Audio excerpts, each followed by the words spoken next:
السلام علیکم دوستانو. وای صد د چای ورته وکړه چې خفه نه شي، هر افغان مو د زړه سر دی. خوندور پوسټرونه ګورم، تود هرکلی او د مېلمستیا اشر زموږ پخوانی دود دی.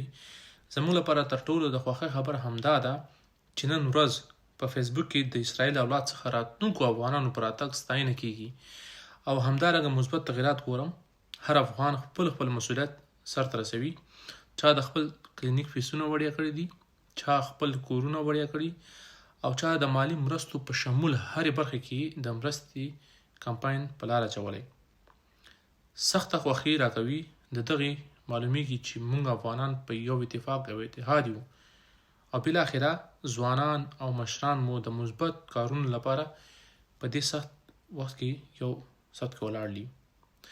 زنده باد زموږ افغانان، او کاش چې نن هم وطن کې د ملګرو سره همالته نږدې وای، خپلو هېوادوالو لپاره به مې ستر خدمت کې ونډه اخیستی وای او د اسرائیل اولاد څخه البته د پنجاب او محکومې پښتونخوا د ګوټ څخه راغلو افغانانو ته مې هرکلی کړی وای.